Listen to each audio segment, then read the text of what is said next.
But you think, but yet you just signed a letter saying that all elite universities should refuse fossil fuel money. Did you put a footnote in there and say, except my own? Well, what I'd like to say, Senator, is that I believe it raises a conflict of interest for those that research climate change that are supported by the fossil fuel Yeah, industry. but then why don't you ask Tulane to give the $25 million back? Well, I think in the context, if that money were to be used to support climate research, information, disinformation, or whatever it may be, then that may be an appropriate conflict of interest. But I think in the context, You don't see the hypocrisy here? it is hypocrisy in those that may read and interpret it as such. Maybe it's like Washington, if there weren't. Senator Kennedy. Thank you, Mr. Chairman. Welcome, Governor. Professor Keenan, you teach at Tulane? Yes, sir, I do. I have that privilege. And you have your own website, KeenanClimate.com, is that right? Yes, sir, I do. Okay. And you describe yourself on your website as a globally recognized thought leader. Is that correct? Yes, sir. Okay. And you give paid speeches, do you? On occasion, I do. You have your own agent, I believe, according to your website, Lee Bureau. This is correct. And how much do you charge per speech? It varies depending on the audience, the amount of preparation work that goes, and the amount of follow-through. Usually, The last paid speech you gave, how much did you receive? I'm happy to follow up on. You don't remember? I do not. Do you give that money to Tulane? I do not. You keep it?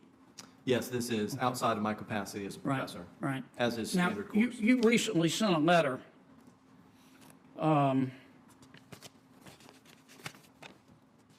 You recently joined a lot of other academics. You signed a letter demanding that elite institutions and universities stop accepting money from fossil fuel companies. Is that correct? This is correct. You consider Tulane an elite university? I would like to think that we have a high standard of excellence in our education and our research. Okay. Well, the Murphy family of Murphy Oil and the Deming family of Murphy Oil have recently given Tulane $25 million. Have you called on Tulane to give that money back? Well, it's not, they didn't give that money to my unit or the department or school that I work Have you in. called on Tulane to give that money back, or you think that's okay for them to keep it? It's their prerogative, not mine. Okay. But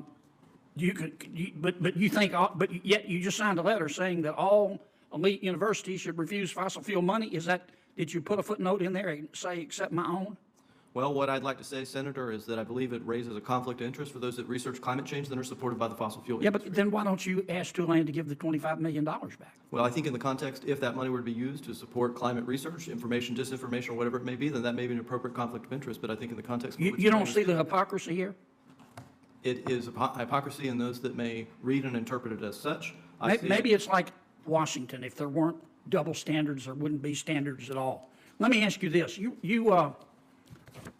You also participated in another article here criticizing Houston for building new buildings and McMansions. And you said, I'm going to read your quote. I don't want to misquote you, Professor. That means we have to change our consumer preferences. You could have a super efficient, energy efficient mega mansion in Houston or the suburbs, but it's still a mansion. You're still over consuming space. Did you say that? Yes, sir. That's based on work as a member of the IPCC. Our research suggested that reducing our footprint in terms of total spatial footprint would have significant impacts on the decarbonization of the built environment. And so you're saying that people should live in smaller houses because larger houses contribute to CO2 emissions? 100%, Senator. Okay. Well, recently Tulane finished the Commons. It was 77,000 square feet, $55 million. Recently, Tulane finished the Gold Ring Woldenberg Business Complex, $35 million to complete, 92,000 square feet. Boy, that's a McMansion. Musafir Hall, 23,000 square feet. Paul Hall, 36,000 square feet. Richardson Hall, 50,000 square feet. Housing redevelopment phase 1, 230,000 square feet at Tulane. Have you called upon Tulane to stop these buildings? Sir, the habitable space within those units are roughly the size of the conference room back there and are indeed quite But small. they contribute to Everything that we do, does sir, the Commons contribute more to climate change than a McMansion in Houston? You were pretty quick to criticize the people of Houston for wanting to build, you thought, McMansions, but you don't criticize your own university?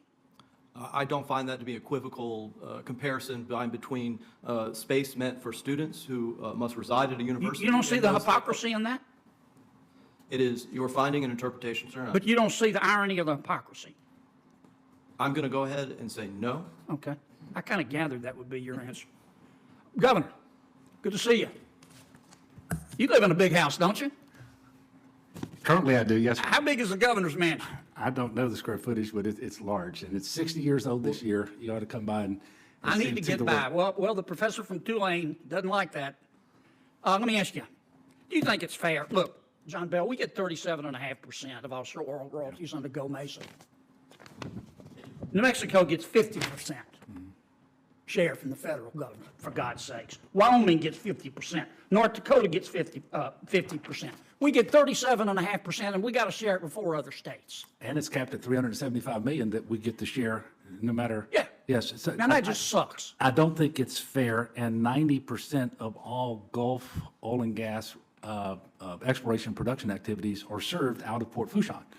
So we bear the brunt of the infrastructure necessary to make all of that happen, but we're not sharing the way other states share, and it's one of the reasons I thank the members of this committee while you were out for the ones who co-sponsored the RISE Act, because it is incredibly important for a state like Louisiana, and we constitutionally dedicate every dollar we get, as you know, to the coast. All we're asking is to be treated like everybody else, aren't we? Yes, sir.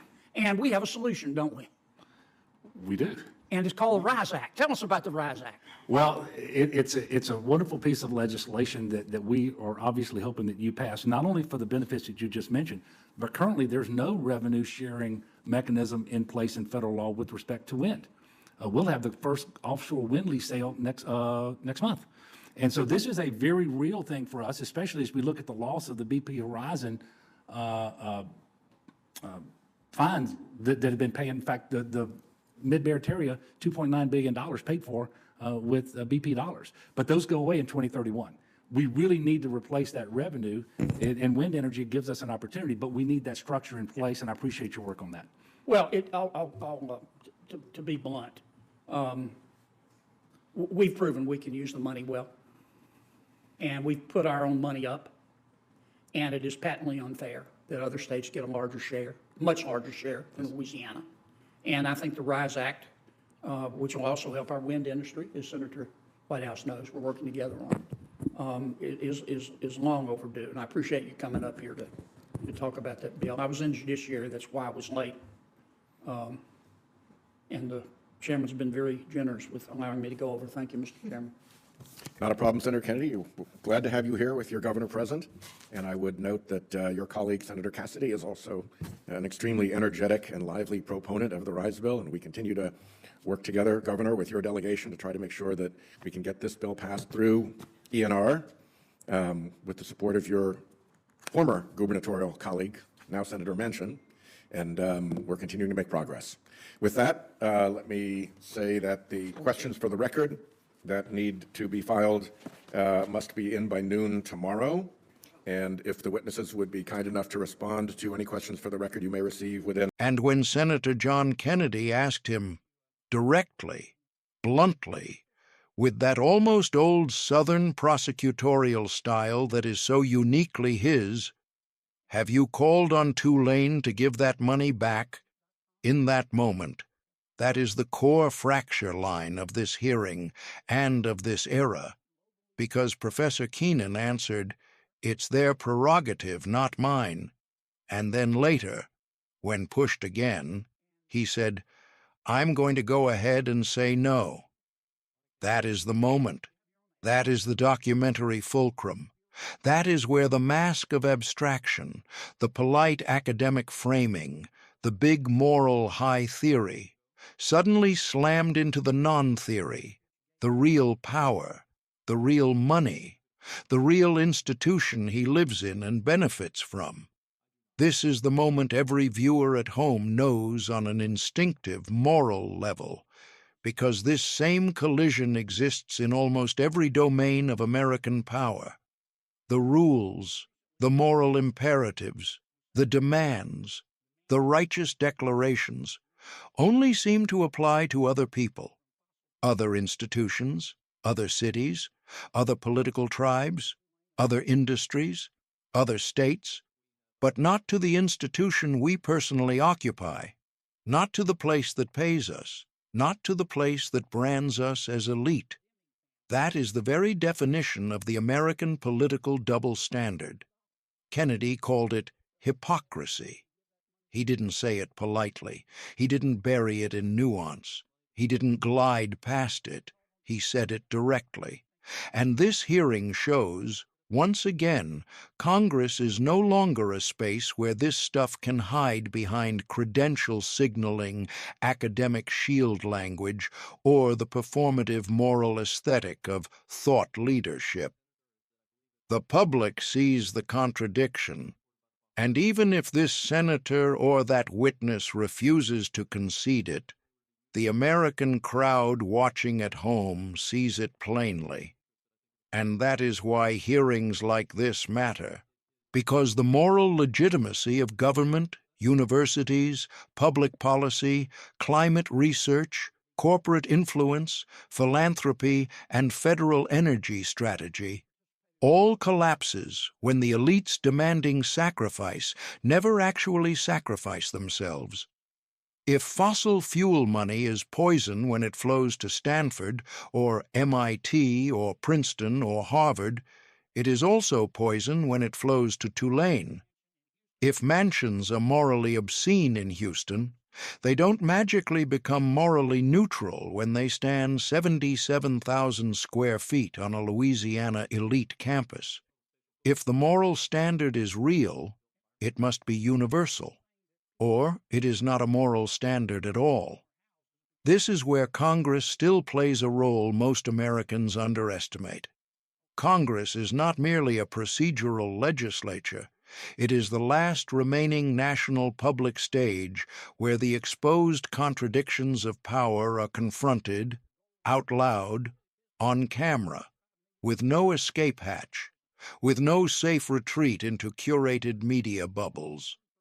What you watched here is a microcosm of the larger climate fight in America, where entire factions argue not just over science, but over the moral burdens of climate transition, and whether elites actually plan to bear those burdens themselves, or whether they intend to outsource the cost entirely onto middle America, onto consumers, onto workers, onto towns and regions that never authored this political and economic architecture. And then, the pivot of the hearing, when Kennedy turned to the governor and asked about the offshore royalty structure, Louisiana, the state that carries the infrastructure and environmental risk of the Gulf, gets a far smaller share than other states. The same federal government that moralizes endlessly about fairness, equity, stewardship, is itself distributing benefits unfairly. These two moments, they are not disconnected fragments. They are the same theme. Elites moralize, but they do not self-restrict. The federal system moralizes, but it does not self-correct. This is why the population is losing faith. This is why legitimacy is collapsing. This is why institutional trust is dying faster than any model predicted. Because the public is not angry at sacrifice. They are angry at asymmetry. They are angry at the unspoken rule that the burden always must travel downward, never upward. This is what this hearing exposed. Not a debate about climate modeling, but a debate about moral consistency.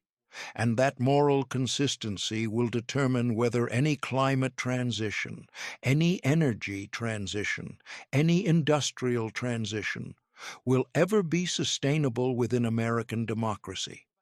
Because no policy survives when the people implementing it do not live under it. This is the work. This is the oversight. This is the confrontation that must continue, not as partisan sport, but as the only remaining mechanism to restore legitimacy in a republic that is hemorrhaging trust. And so tonight, As this hearing session closes, the bigger story is not the talking point. It's not the academic credential. It's not the polite, evasive answer. The bigger story is the public moral audit.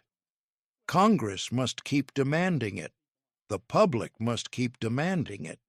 Because no matter what side you're on, no matter what you believe about climate or universities or fossil fuels or wind, a government cannot function, a democracy cannot endure, an energy transition cannot succeed if the elites who demand sacrifice refuse to live inside the rules they design.